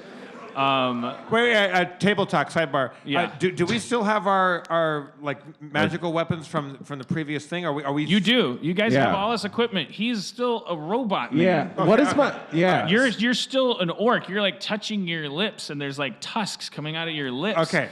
It's you can cast spells. Like I don't know what to tell you. Good. And, you know that it's like somehow not normal. Okay, I got you. And so does obviously your superior officer. Okay. But I will say that mentally, Captain Dandy Pants. yes, Okay. Captain D&D Pants. I will say that just to note mentally, you two. I guess this is maybe a little meta. Maybe I shouldn't be telling you this. Oh but, shit. I'm also kind of thinking out loud, but. You guys are your American soldier memories are like very quickly. Your bodies aren't changing, but your minds are getting more and more like you're forgetting your life in this realm, like where you had your regular biographies. Like for instance, you know how you were abducted as a child. And when you were still human and taken to a weird cave where a dragon that commanded a bunch of golems that were like emancipated, like they're like iron golems that had like freed themselves from their creators, Like Solo. and they belonged to some probably Star like Solo. Wars I haven't story. seen it. But they did like fucked up shit, Wolverine style, obviously. And it's kind of like, like they turned you into a robot. Not bad. That's why it's not technically your race, that robot thing. That's I'll why we take thought it. you were human for a little bit on the jail cell. Yeah. Until you took your Inspector Gadget finger off. It's helpful that way. Yeah. All right, well, why are we forgetting our other memories? Do you guys know that we also have alternate memories related to our fantasy backstories? Yes. Do you have a spell that makes us remember those better? I seem to remember when I cast spells, I cast light. Not that. What the fuck? Jesus goddamn Mary and Joseph. This guy's Sorry, got sir. magic. We should find out what magic he can cast, and it's mission critical. You're goddamn right, it's mission critical. I don't know what the fuck happened to all you guys. We have alternate backstories. What's wrong with your voice? You sound like a goddamn robot. You're telling me, Sarge. All right, open up in there. It's a weirdly primitive system for all of this to do. He yells, "Open up in there," and a kind of submarine-style door opens, and you guys go into. Well, let's see, we've got like a bomb shelter. There's just concrete halls painted like a drab green, and there's like a guard there with a gun, and he sees you guys and he starts freaking out. Mama, mama, oh mama, oh mama. Get a hold of yourself, fucking seaman. What the fuck? I didn't transfer from the Navy for this. God damn it! You know that all branches of our armed forces have to have equal claim on this unique division, and that we the Navy people have to guard this door. I told you you're gonna see fucked up shit. Why are you acting like that? Oh mama! Oh mama! Oh mama! You're fired. Get out of here. Report to the firing office. What do I tell him? Tell him the truth. Tell him you don't belong here. Tell him you can't work here because you freaked out when you saw these guys come home. Okay, all right, okay. Am I in trouble? Well, you're fired. Jesus, I mean, that shouldn't be a good thing for you. Okay, well, can I have one more chance? What kind of fucking military commander would I be if I gave people second chances after they scream mama when they see robot people come through the door? Yeah, but I'm just friggin'. All right, fuck you. Just this once, you little faggot. You little gay faggot. You fucking homosexual faggot. I make eye contact with Diggins. He gives you a look like I get it. Like don't fucking like. Maybe even more subtle than that. Yeah, it's more subtle than that. Like it's again like you don't know if I cast calm emotions. You calm. Oh, you calm emotions on Professor. I can't Dandy Pants. Both of them. or on the kid that's like freaking out. Yeah, on the kid. Oh, okay. You cast calm emotions on him. It's amazing. You keep rolling 19s every time you cast a spell. You just like do a fucking like Return of the Jedi fucking gesture that nobody even knows, and like the kid's just like he just snaps to it and goes like, "Sir, we work in extraordinary circumstances. I think it's good for me to continue to have strange reactions to them. I apologize. I acknowledge my offense. I commit to change." And and his chest is just like he just like takes out this thing, and the Dandy Pants is like, "Well, all right then. God damn, fucking Navy fruits. I can't, so used to water because it's like pussy, fucking wet pussies, fucking." Men fucking women, That's the stuff I like to happen. All right, and then he knocks on a door. So the door opens, and it's just this big office. It's like filing cabinets and fans, oscillating fans, and guys in white short sleeve shirts with ties. They got sweat stains around their armpits. It's really smoky. There's like bad ventilation, but everyone smokes. It's a totally accepted, normal thing to just smoke indoors. And there's a lot of ashtrays, a lot of cigarettes. Duke, it makes you want to smoke a cigarette. You're a smoker. I pull out a cigarette. Well, you don't have any cigarettes on you because I pull out a cigarette out of somebody else's mouth. The kind of guy with horn rimmed glasses and white, like you pull a cigarette out of his mouth and he's like, "Hey, don't mess with the orc." And I stick just one orc tooth out of my lip, like He looks at Dandy Pants, and Dandy Pants gives him this look. It's just like, just fucking roll with it, you bookworm. Another door opens on the other side of this like vast like kind of office pool. There's like on the other side of it there's this wooden door, and the door opens, and this like general comes out. He's a full general. He's a general. We salute. Okay. And give deference and 4 such. stars? Everybody does except the it's got 4.5 stars. 4.5 stars. Yeah. Nice. And one of the stars has like a tilde over it. Like it's like a special star for something, like he's bilingual or something. I don't know.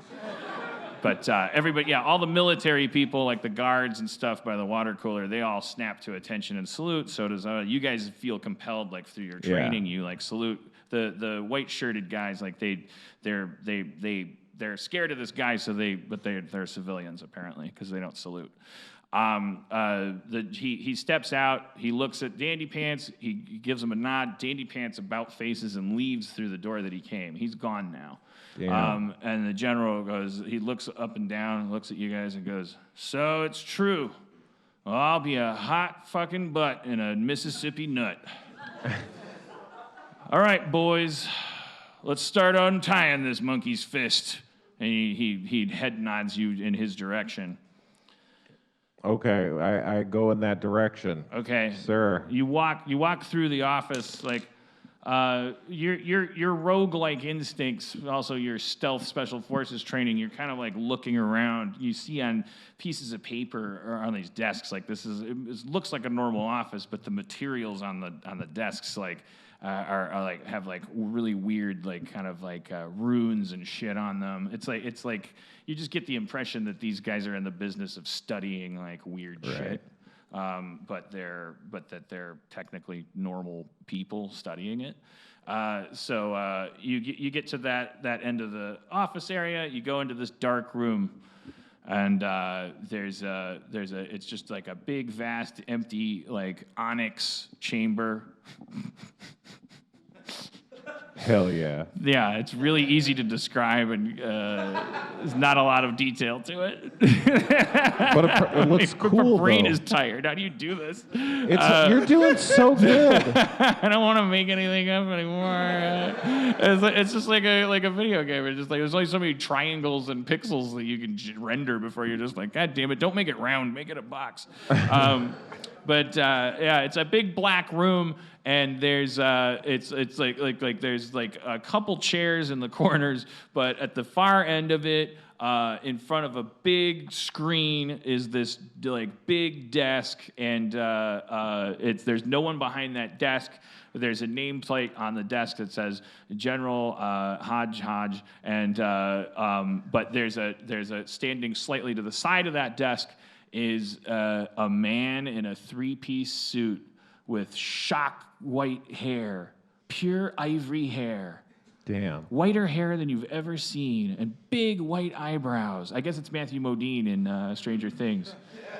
But he also has a little goatee. It's Colonel Sanders. Oh, yeah. But in a black suit. Colonel Sanders in a black suit with horn-rimmed glasses, and he's not smoking, so it doesn't bump with the smoking man in X-Files. He's got, so he's kind of like Colonel Sanders in a black suit with glasses. Colonel Sanders has glasses. He takes his glasses off. He has piercing green eyes, and you can't see them closely yet. But boy, if you ever look at his eyes closely, there's like this crazy thing I'll describe. But he says, "Step forward into the light, gentlemen." I go, we've ran into mind flayers. You know about mind flayers? I know about things that you've only just begun to understand. Well, then learn that. Mind flayers. That's crazy, huh? That's bad news. What's happening? Thank you for that information, soldier. Step forward into the light. Oh, I do that then. Let's get a look at this. Huh. Project Omega in all its glory. It seems you whippersnappers just found yourselves on the front lines of America's next brand of war.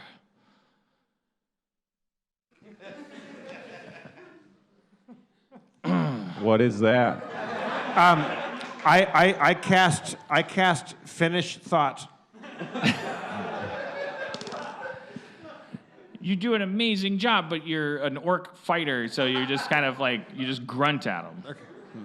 Huh?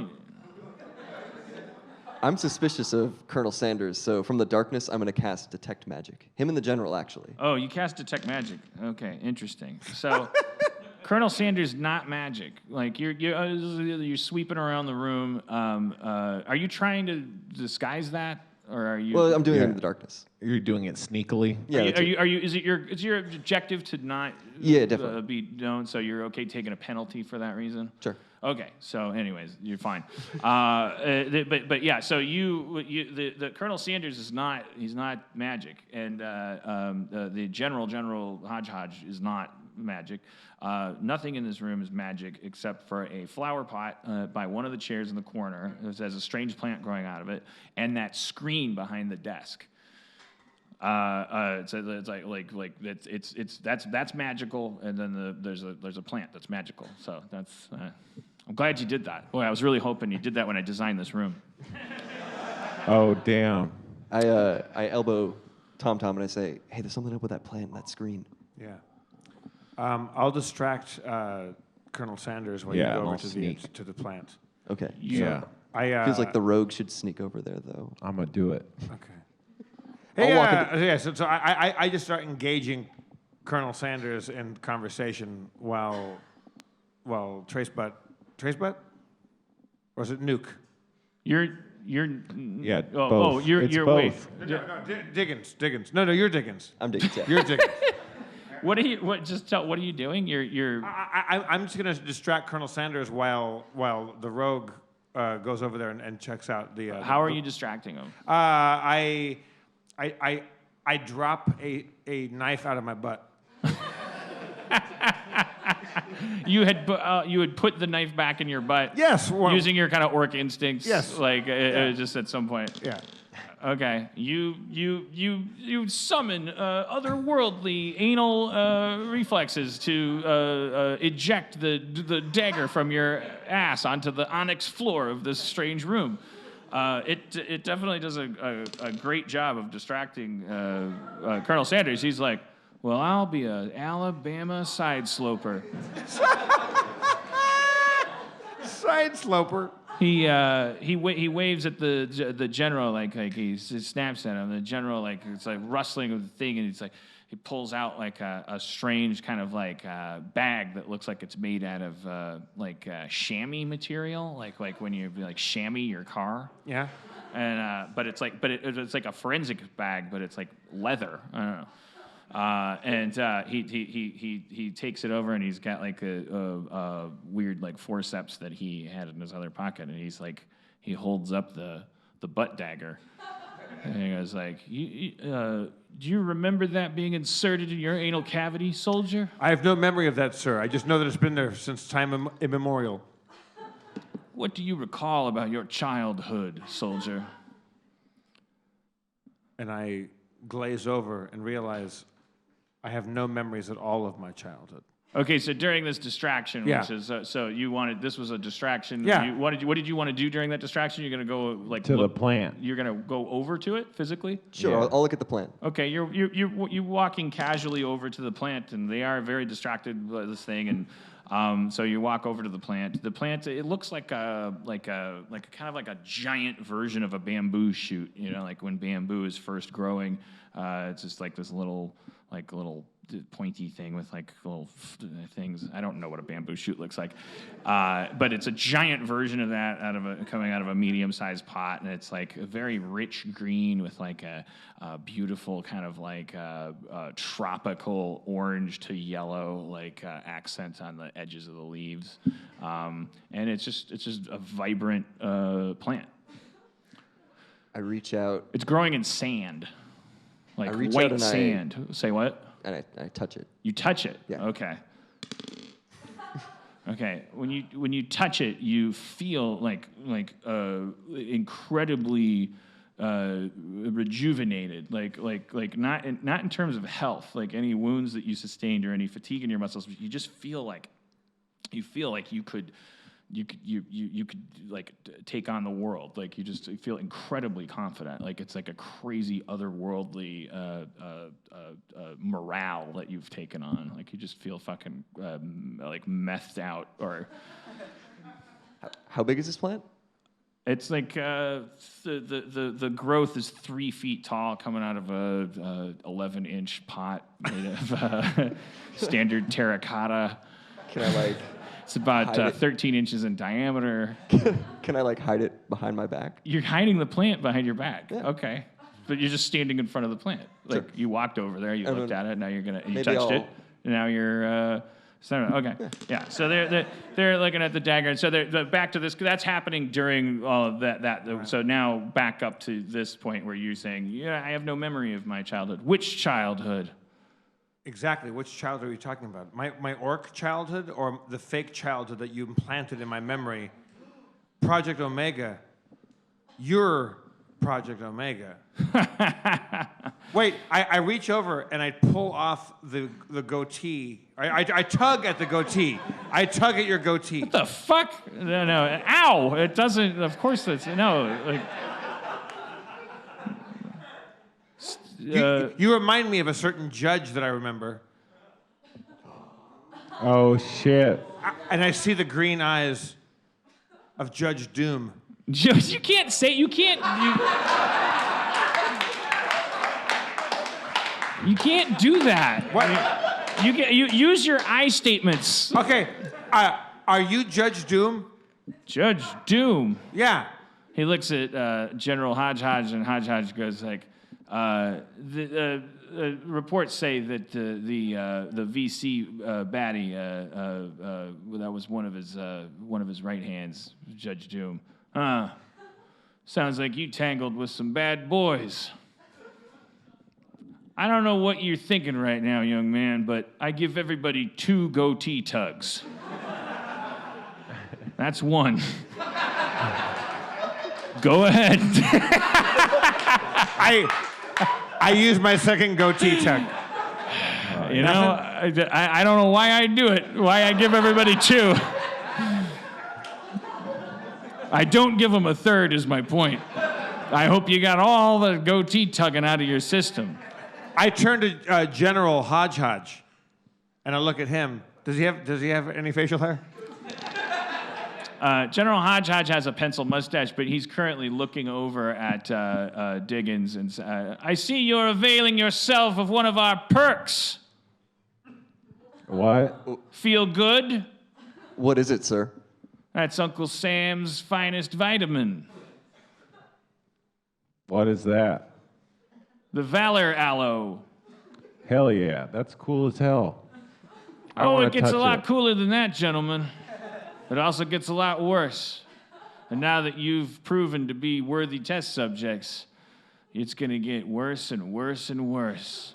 And better and better and better. You're going to do so much for us.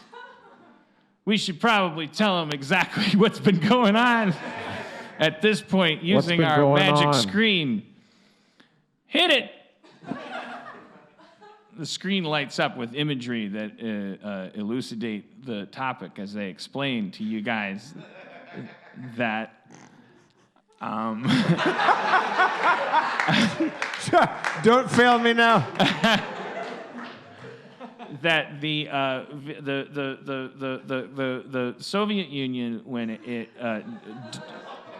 it dug into Vietnam and Korea, it started realizing long before the Americans knew it that a Cold War was a losing one for the Soviet Union, that capitalism was probably going to work. Because, I mean, we all know that now. Look how happy we are.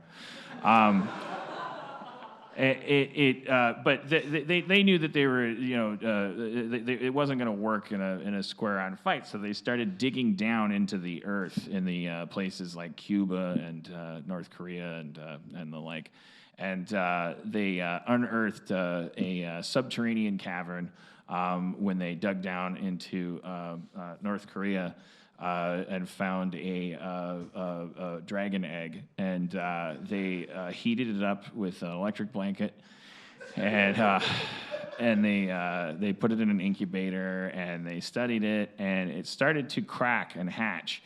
And when it did, something crazy started happening that SETI, the Search for Extraterrestrial Intelligence, started reporting to them, which was then a secret project. No one knew that it was actually started all the way back then.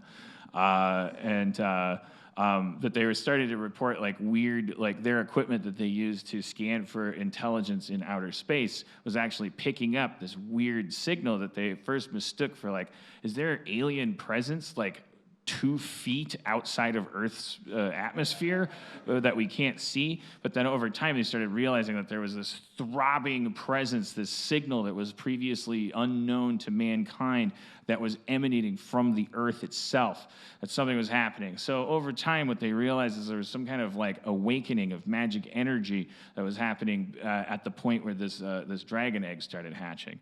So they stopped incubating the egg and took it to a secure facility. More on that in the third adventure that we'll do New Year's. But then they found out that there's that magic is real, and they found and the Russians were, oh, there it is, okay, yeah. They found out magic is real, and then. So they started. They had already been doing these programs, in the American military, where they're doing remote viewing and MK Ultra and stuff like that, experimenting with LSD and brainwashing and all this stuff. So spies, American spies that had access to the information of what the Soviets had uncovered, they used it to liberate some of this information and used it to dig down in Los Alamos.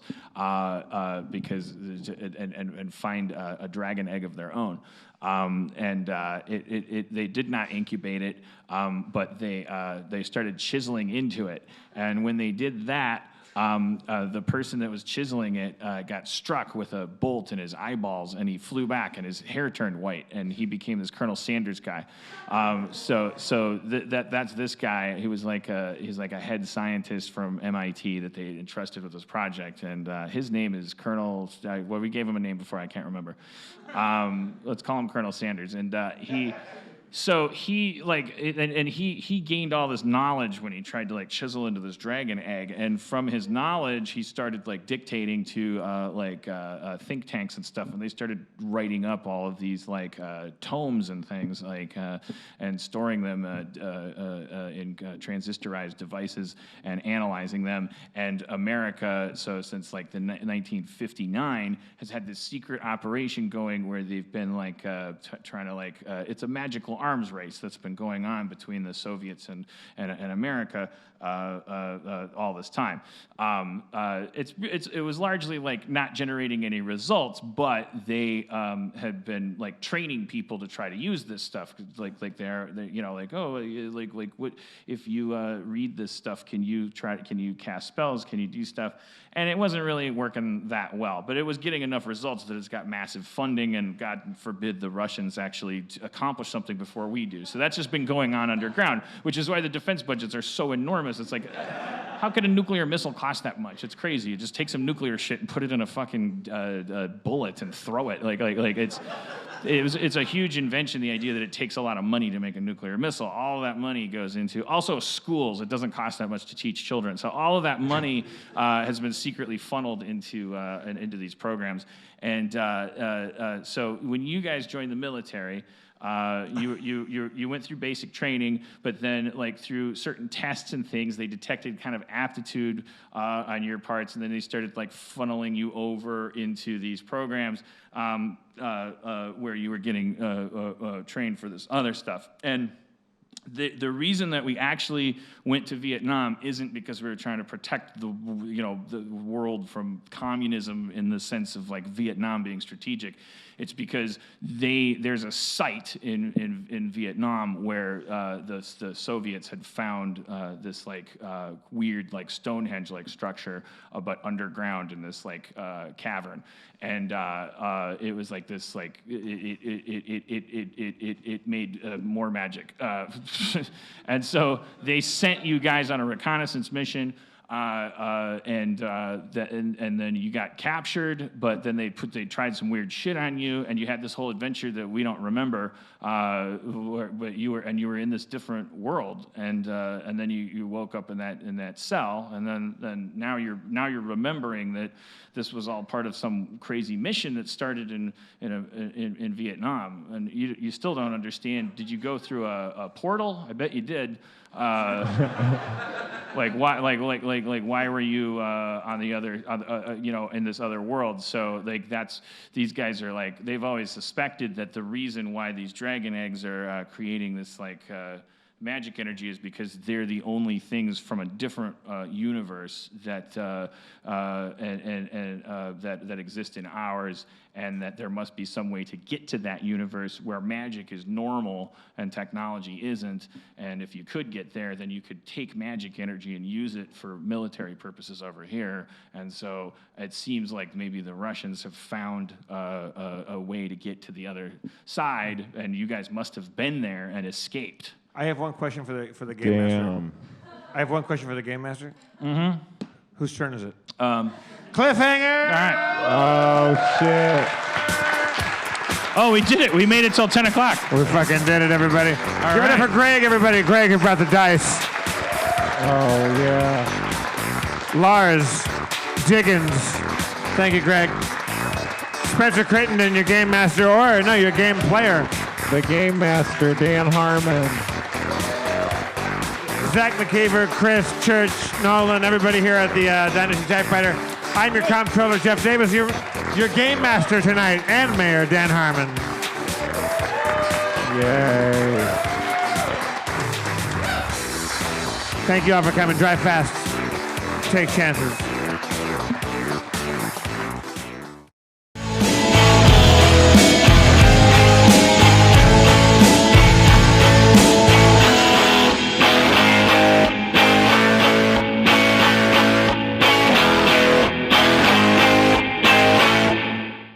you get any of that? It's a good show.